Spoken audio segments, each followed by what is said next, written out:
Hey, it's Martin. I'm in the studio today with Tucker and we're making rustic Italian ciabatta. Ciabatta is that slipper-shaped loaf, crusty exterior, open crumb. Let's make it rustic Italian ciabatta.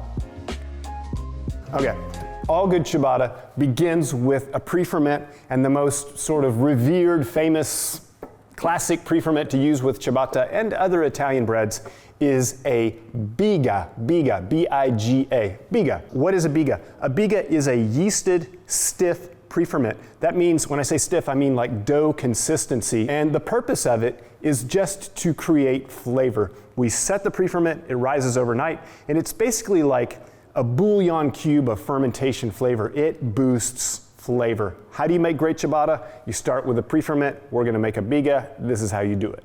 I've got some water, and it uses a very small amount of yeast. So 1/8 teaspoon of yeast, then the flour goes in. And I'm using bread flour.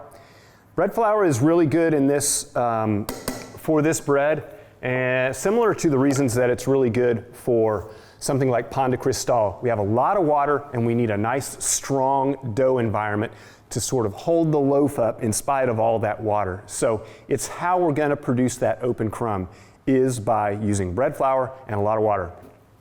Okay, so water, yeast, bread flour in the bowl, and then I'm just gonna stir to combine. Got everything incorporated. And that's it. So there's our biga, done. Cover it, leave it overnight. Okay, so I'm gonna put my biga into the bowl, and then I'm gonna add my water, and I'm gonna break it up a little bit. So biga into my mixing bowl. So we're working in a studio.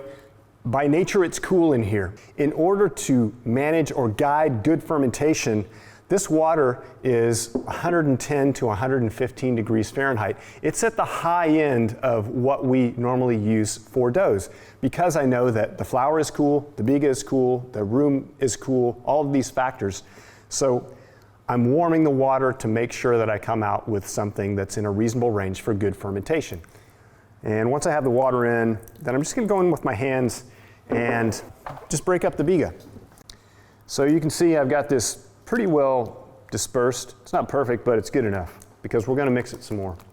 And next in the yeast, a little bit of instant yeast and some salt. And then the rest of my flour goes in. And you can do this by hand, or you can use a flexible scraper. This is a slack dough. It's not as slack as pan de cristal, if you've made that, but it's pretty slack. Because I'm mixing by hand, I am going to go ahead and knead it a little bit, but I'm not gonna knead it in the way that you might expect. If I were gonna dump this out on the counter, I'd have to add a lot of flour, right? It would change the consistency of the dough just in order to be able to work with it. If you look at this, it's like slop, right? It's like, well, someone messed up the bread. So I'm gonna show you how I'm gonna knead this. I say knead, it's not knead in the classic sense. Really what I'm kind of doing is just giving it a little bit of agitation in the bowl. I kind of do it until my arm starts to bark. It's like, hey, enough of that. And then I might give it a rest or go back and get some water, take a break. Give this like another 10, 20 seconds.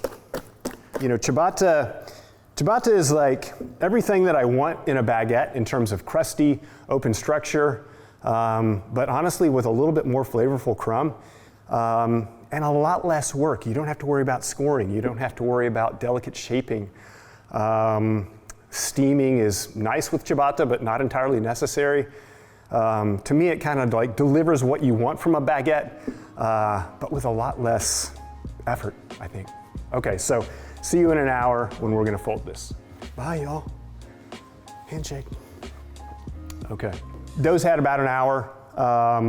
At that point, you're not gonna see a ton of activity, right? You're not gonna see like giant bubbles or a significant sort of volumetric expansion of the dough, but you will see some activity.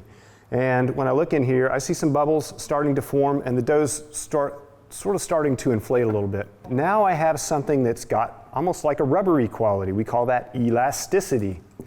It also stretches pretty easily. That's extensibility. Those are the two factors that gluten brings to the party that allows us to make great ciabatta, great pan de cristal, great baguettes, brioche. Everything in the gluten kingdom is possible because of these two factors, extensibility and elasticity. One is that snappy rubber band-like quality. The other one is the one that enables the dough to stretch easily, okay? But what I need to do is fold this. And folding is going to reinforce that sort of network which is starting to form of strength. And the way I'm going to do it is I'm going to reach to the outside of the bowl and just fold to the middle, making my way around the dough. As I do that with your hand, and this is part of the reason to have your hand in the bowl, right? Not a machine, but actually use your hand, is because when my hand goes in the bowl, I can perceive that strengthening happening. I can feel the tension build as I stretch and fold to the center doing this bowl fold. So I'm just making my way around the bowl, and you'll see that what began as this like sloppy mass, watch this, will now hold itself together, right? This is a beautiful young dough. And that's it. I've done my bowl fold. Make sure the sides are clean. I'll see you in about an hour for the divide. All right, so I've got a bubbly, happy ciabatta dough. It's been a little bit more than an hour since I folded it, which, like I said, is fine. Don't fret. Watch the dough, not the clock. Look in here and see, does it look like a healthy fermentation? It looks good to me. It's got bubbles around the outside. I can see that the dough is like marshmallowy. I don't want this to stick to my work surface, and so I'm going to do a couple things. One is that I'm going to heavily flour this bench that I'm working on, and I'm going to sort of heavily flour the top side of this dough. Pushing some flour sort of down the side of the bowl because I want this piece of dough to come out in one fell swoop. Okay, so I feel like that's kind of released from the bowl, and now I'm going to just generously dust my work surface. So now what I'm going to do is just gently massage it into, it's a little bit of a rectangle. It's a rectangular situation. In order to keep my bench knife from sticking when I divide, I flour the top surface as well, right? Okay, so I'm going to let it proof, the final proof, I'm going to let it actually sit right here on the bench cupboard, okay? But I need some flour down first, and I want a super even coating of flour. So I'm going to use my sifter to just lay down a really even situation here. So it's a pretty heavy dusting, but it's what I need to ensure that I don't stick to the bench during the proof. And so I'm going to cut this like really evenly, or as evenly as I can eyeball, into two pieces, like that. Hands like paddles as best you can. Just get under it, pick it up, and lay it down. That's it. What I like to do is massage it just briefly, not massage it, but just sort of stretch it into a perfect rectangle, and then we're done. Okay, so hands like paddles, getting underneath there, boom. Just lay it over here and, try and make them about the same size.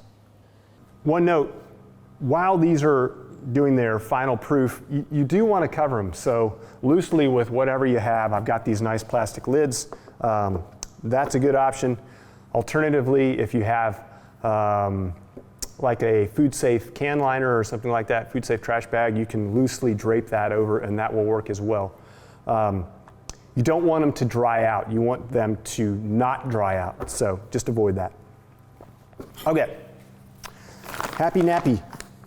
Okay, so we're ready to load the ciabatta. It's been a little bit over an hour, and if I look at the surface of these loaves, you can see that there is a lot of gas production. It's going to be nice and open. So what I want to do is dust the tops a little bit with a little bit of additional flour, just to make sure that during transferring they don't stick to anything.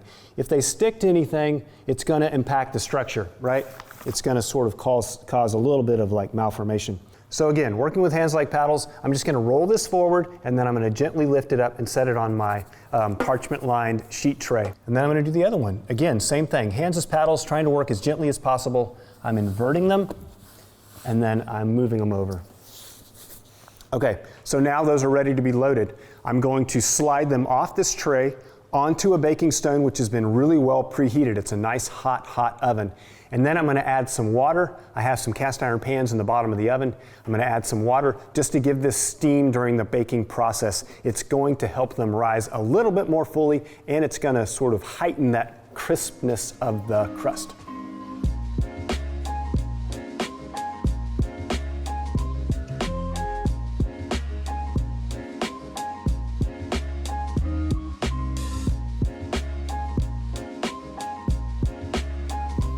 If I'm smiling when I come from the oven, that's good? That generally means that, like, I'm happy, right?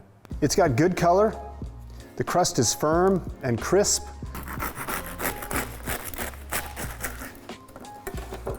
I don't feel like I need to say anything else. I mean, that's kind of like what it's supposed to do, right? The gentle handling, the high hydration, the bread flour, the good fermentation, the hot oven, the steam. That's what good bread looks like, or good ciabatta looks like.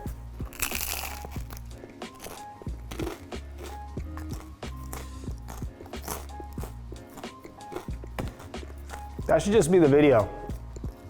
It's just like the sound of me eating this loaf. Hey, so this is Martin and Tucker saying thanks for joining us to sort of follow along as we make this beautiful loaf of ciabatta. If you haven't already, click that like button and also take the time to subscribe because there's a lot more great content just like this and it's coming in hot. So join us. We'll be here baking and hopefully enjoying ourselves too.